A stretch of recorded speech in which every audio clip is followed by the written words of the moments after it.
Kekasih Tuhan, Tuhan mencium wangi gunung Libanon pada mempelainya.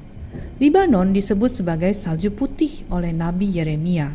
Yeremia 18 ayat 14 terjemahan dari bahasa asli. Karena pegunungannya ditutupi salju sepanjang tahun. Merupakan deretan pegunungan panjang yang terbentang kira-kira 160 km dari barat daya ke timur laut sepanjang garis pantai Mediterania. Dari Nar el Litani sampai Nar el Kebir.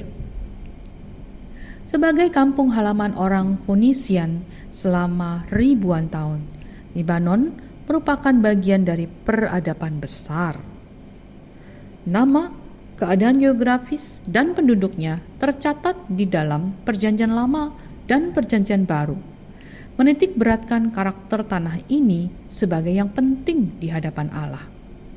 Nama Libanon disebut sebanyak 71 kali di dalam Perjanjian Lama. Nama regionalnya tercatat beberapa kali di dalam Perjanjian Baru. Alkitab Perjanjian Lama dipenuhi oleh pujian terhadap keindahan alamiah dan sumber daya Libanon. Kayu aras dari Libanon adalah yang berharga dan mahal yang diinginkan oleh para penguasa negara sekitarnya. Pegunungan Libanon menyediakan kayu pilihan untuk membangun bait Allah, di mana kemuliaan dan hadirat Allah berdiam, dinyatakan, dan dihormati. Tidak ada kayu dari wilayah lain yang layak untuk tujuan itu. Tuhan Yesus Kristus, Anak Allah yang Maha Tinggi, juga berjalan dan bepergian mengunjungi kota-kota Fenisian yang merupakan Libanon sekarang. Tanah di mana dia berpijak adalah tanah suci. Seperti umat Tuhan melihat diri mereka sebagai umatnya dan pengikut Anak Allah, maka tempat atau material yang dipilih oleh Allah dan dikhususkan untuk penyembahannya adalah kudus. Dan semua tempat yang pernah memuat jejak Yesus Kristus Sang Pempelai kita adalah tanah suci, lambang kehadiran Tuhan dengan umatnya. Tuhan mencium wangi gunung Libanon pada pakaian kekasihnya. Alkitab mencatat banyak hal mengenai pakaian. Berikut adalah beberapa kutipan ayat yang berhubungan dengan pakaian. Yesaya 61 ayat 10. Aku bersukaria di dalam Tuhan. Jiwaku bersorak-sorai di dalam Allahku. Sebab Ia mengenakan pakaian keselamatan kepadaku dan menyelubungi aku dengan jubah kebenaran. Seperti mempelai pengantin laki-laki yang mengenakan perhiasan kepala, dan seperti pengantin perempuan yang memakai perhiasannya. Roma 13 ayat 14, tetapi kenakanlah Tuhan Yesus Kristus sebagai perlengkapan senjata terang, dan janganlah merawat tubuhmu untuk memuaskan keinginannya. Wahyu 7 ayat 13-14. Dan seorang dari antara tua-tua itu berkata kepadaku, siapakah mereka yang memakai jubah putih itu, dan dari manakah mereka datang? Maka kataku kepadanya, Tuanku, Tuhan mengetahuinya. Lalu ia berkata kepadaku, mereka ini adalah orang-orang yang keluar dari kesusahan yang besar, dan mereka telah mencuci jubah mereka dan membuatnya putih di dalam darah anak domba. Wahyu 19 ayat 8. Dan kepadanya dikaruniakan supaya memakai kain lenan halus yang berkilau-kilauan dan yang putih bersih. Lenan halus itu adalah perbuatan-perbuatan yang benar dari orang-orang kudus. Dari ayat-ayat tersebut kita dapat memahami bahwa harum kekuatan Gunung Libanon adalah keharuman kekuatan Kristus yang darahnya telah mencuci semua dosa kita. Kita selalu dihargai oleh Allah Bapa di surga karena Kristus Yesus yang kita kenakan. Kita dibenarkan oleh karena Kristus, dan ini menyenangkan hati Kristus dan Allah Bapa. Roma 3 ayat 22 yaitu kebenaran Allah karena iman dalam Yesus Kristus bagi semua orang yang percaya, sebab tidak ada perbedaan. Pasal 4 ayat 12, mempelai pria. Dinda pengantinku, kebun tertutup engkau. Kebun tertutup, dan mata air termeterai. Selanjutnya, sang mempelai berkata kepada kita kekasihnya, bahwa kita yang kini ia sebut sebagai pengantin dalam KJV, King James Version, saudara perempuanku atau pasanganku, adalah seperti kebun yang tertutup, seperti mata air yang tertutup, seperti air mancur yang termeterai. Hal ini menunjukkan suatu hubungan yang sangat personal, di mana setiap kekasih Tuhan mengalami pengalaman pribadi dengan Tuhan Yesus sesuai dengan tugas tanggung jawab mempelai Tuhan di tempat yang Tuhan taruh. Dalam setiap keadaan, masalah atau sukacita, semua bersifat pribadi, dan sebagai kekasih Tuhan memiliki pengertian bahwa semua ini adalah tangan Tuhan yang mengatur semuanya. Mata air membawa kehidupan, jalan keluar dari setiap masalah yang dihadapi kekasih Tuhan. Air mancur yang indah terlihat adalah perkataan iman yang disampaikan kekasih Tuhan, baik terhadap masalah atau suatu hal yang baik yang didapat melalui konsultasi pribadi dengan Tuhan Yesus, kekasih jiwanya. Pasal 4 ayat 13, mempelai pria. Tunas-tunasmu merupakan kebun pohon-pohon delima dengan buah-buahnya yang lezat, bunga pacar, dan narwastu. Sebuah kebun yang digambarkan begitu indah, berwarna-warni, cantik, dipenuhi bunga-bunga dan buah-buah delima yang segar dan menyehatkan. Betapa sabarnya sang mempelai yang begitu memuji kita kekasihnya yang terlihat hanya tunas-tunas pohon delima. Kekasih Tuhan, kita tahu bahwa tunas pohon delima masih memerlukan waktu sedikitnya 3-4 tahun untuk berbuah. Namun ketika sudah berbuah, delima dapat terus menghasilkan buah sampai 30 tahun. Saat ini kekasih Tuhan, engkau mungkin tidak terlihat menghasilkan apa-apa untuk Tuhan. Namun karena sayangnya kepadamu, Dia sanggup melihatmu jauh ke depan, melihat kamu menghasilkan buah-buah delima yang lezat. Buah delima juga merupakan salah satu ornamen pada jubah imam. 2 Tawarik 3 ayat 15-17. Di depan rumah itu dibuatnya 2 tiang yang tingginya 35 hasta, dengan ganja di kepalanya masing-masing setinggi 5 hasta. Lalu dibuatnya untayan rantai yang dipasangnya sebagai kalung di atas kepala tiang-tiang itu, dan dibuatnya 100 buah delima yang dipasangnya pada untayan rantai itu. Tiang-tiang itu didirikannya di depan bait suci, yang satu di sebelah kanan dan yang lain di sebelah kiri. Tiang kanan dinamainya Yakin dan tiang kiri Boas. Tuhan Yesus yang tidak dibatasi oleh waktu sanggup melihat keindahan kekasihnya, dan Ia sanggup membuat itu semua terjadi, sehingga ketika saatnya tiba bagi kekasih Tuhan untuk dipakai di bait suci, puji-pujian, kemuliaan dan hormat hanya untuk Dia, Yesus Kristus Tuhan dan Allah kita. Pasal 4 ayat 14, mempelai pria. Narwastu dan kunyit, tebu dan kayu manis, dengan segala macam pohon kemenyan, mur dan gaharu, beserta pelbagai rempah yang terpilih. Kebun kekasih Tuhan dipenuhi bukan hanya dengan buah yang cantik dan menyehatkan, bunga yang harum dan berwarna-warni, tetapi juga dipenuhi dengan berbagai pohon yang harum, menenangkan, mengobati, menyembuhkan, dan nikmat rempah-rempah pilihan. Amsal 16 ayat 24. Perkataan yang menyenangkan adalah seperti sarang madu, manis bagi hati, dan obat bagi tulang-tulang. Amsal 17 ayat 22.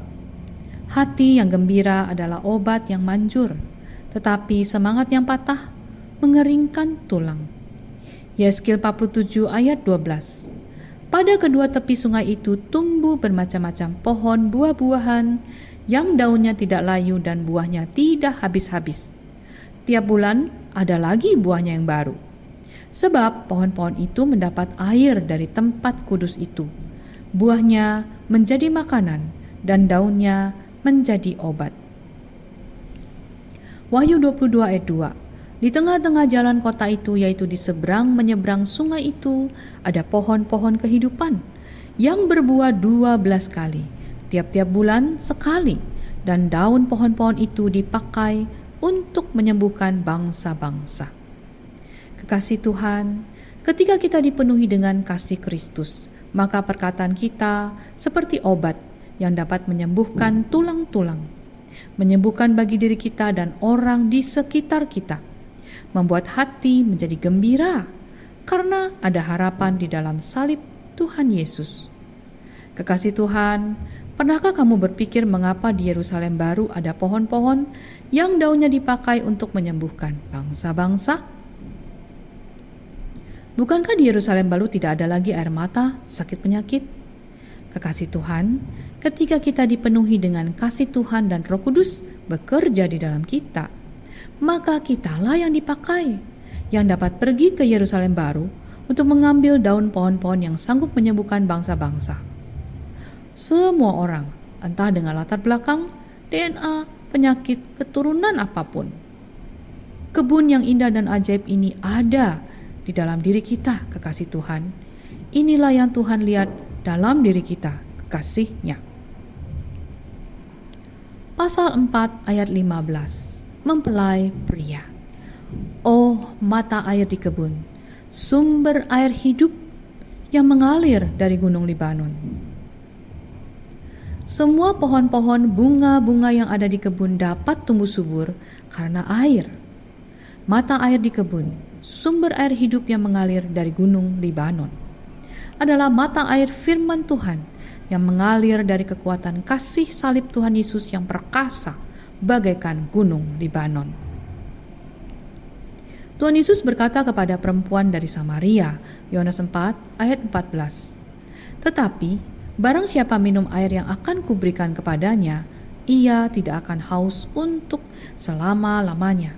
Sebaliknya air yang akan kuberikan kepadanya akan menjadi mata air di dalam dirinya, yang terus-menerus memancar sampai kepada hidup yang kekal." Tuhan Yesus juga berkata kepada semua orang yang hadir pada hari perayaan Pondok Daun, Yohanes 7 ayat 38, "Barang siapa percaya kepadaku, seperti yang dikatakan oleh kitab suci, dari dalam hatinya akan mengalir aliran-aliran air hidup." Tuhan Yesus berkata kepada murid-muridnya, Yohanes 6 ayat 63, "Rohlah yang memberi hidup, daging sama sekali tidak berguna. Perkataan-perkataan yang kukatakan kepadamu adalah roh dan hidup." Yohanes 6 ayat 68. Jawab Simon Petrus kepadanya, "Tuhan, kepada siapakah kami akan pergi? Perkataanmu adalah perkataan hidup yang kekal." Kekasih Tuhan, hanya Tuhan Yesuslah yang dapat memberikan kepada kita air hidup yang terus mengalir di dalam hati kita untuk terus kita limpahkan ke sekeliling kita, sampai mereka juga menghasilkan air yang hidup dalam diri mereka. Firman Tuhan memberi kehidupan, kekuatan, pengharapan, sukacita, segalanya. Selama hal itu didasari oleh kasih karunia Tuhan Yesus Kristus dan pengorbanannya bagi kita. Karena jika firman Tuhan tidak didasari oleh kasih karunia Tuhan Yesus Kristus, maka firman itu dapat menjadi beban yang menekan, bahkan menjadi senjata yang menghancurkan. Agar itu tidak terjadi, kita memerlukan Roh-Nya yang berhembus kuat dalam diri kita. Inilah tanggapan mempelai wanita pada ayat berikutnya, ayat terakhir di pasal 4. Pasal 4 ayat 16. Mempelai wanita. Bangunlah hai angin utara, dan marilah hai angin selatan, bertiuplah dalam kebunku, supaya semerbak bau rempah-rempahnya. Semoga kekasihku datang ke kebunnya dan makan buah-buahnya yang lezat. Kekasih Tuhan menyadari bahwa semua puji-pujian yang disampaikan sang mempelai hanya bisa terjadi jika kita meminta Roh Kudus, baik dari utara, angin panas, atau selatan, angin dingin, untuk bertiup ke dalam kebun kita. Angin akan membawa harum semerbak wangi kebun yang menyenangkan dan menyembuhkan hati, juga memikat hati Tuhan Yesus untuk datang dan menikmati hasil kebun kita. Ulangan 7 ayat 6 sampai 9. Sebab engkaulah umat yang kudus bagi Tuhan Allahmu. Engkaulah yang dipilih oleh Tuhan Allahmu dari segala bangsa di atas muka bumi untuk menjadi umat kesayangannya. Bukan karena lebih banyak jumlahmu dari bangsa manapun juga, maka hati Tuhan terpikat olehmu dan memilih kamu. Bukankah kamu ini yang paling kecil dari segala bangsa? Tetapi karena Tuhan mengasihi kamu dan memegang sumpahnya yang telah diikrarkannya kepada nenek moyangmu, maka Tuhan telah membawa kamu keluar dengan tangan yang kuat dan menebus engkau dari rumah perbudakan, dari tangan Firaun, Raja Mesir. Sebab itu haruslah kau ketahui bahwa Tuhan Allahmu, dialah Allah, Allah yang setia, yang memegang perjanjian dan kasih setianya terhadap orang yang kasih kepadanya, dan berpegang pada perintahnya sampai kepada beribu-ribu keturunan. Kekasih Tuhan, Tuhan terpikat kepada kita karena Ia mengasihi kita dan karena janjinya kepada kita. Lalu bagaimana kalau kita bukan orang Israel seperti yang ditulis di ayat itu? Galatia 3 ayat 7 sampai 8. Jadi kamu lihat bahwa mereka yang hidup dari iman, mereka itulah anak-anak Abraham. Dan kitab suci yang sebelumnya mengetahui bahwa Allah membenarkan orang-orang bukan Yahudi oleh karena iman, telah terlebih dahulu memberitakan Injil kepada Abraham. Olehmu segala bangsa akan diberkati. Galatia 3 ayat 14. Yesus Kristus telah membuat ini supaya di dalam Dia berkat Abraham sampai kepada bangsa-bangsa lain, sehingga oleh iman kita menerima roh yang telah dijanjikan itu. Galatia 3 ayat 29. Dan jikalau kamu adalah milik Kristus, maka kamu juga adalah keturunan Abraham dan berhak menerima janji Allah.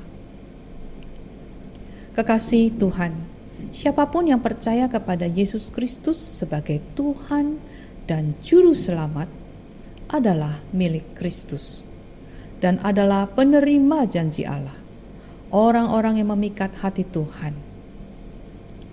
Bukti nyata dari orang-orang yang memikat hati Tuhan adalah Roh Kudus yang diterima, dan biarkan Roh Kudus itu semakin kuat mengalahkan daging. Roh menjadi kuat ketika menuruti keinginannya. Galatia 5 ayat 16. Hiduplah oleh Roh, maka kamu tidak akan menuruti keinginan daging. Pasal 4 diakhiri dengan sebuah permohonan dari mempelai Tuhan agar Roh Kudusnya memenuhi kebun hatinya sehingga dapat menghasilkan buah-buah yang menyenangkan hati Tuhan, kekasih jiwanya. Kiranya Roh Kudus, pemberian berharga, tidak ternilai, yang kekal, terus memimpin kita. Mempelai Tuhan Yesus Kristus. Sampai jumpa di pasal 5 dari kisah cinta Tuhan Yesus Kristus dengan gereja sang mempelai wanitanya.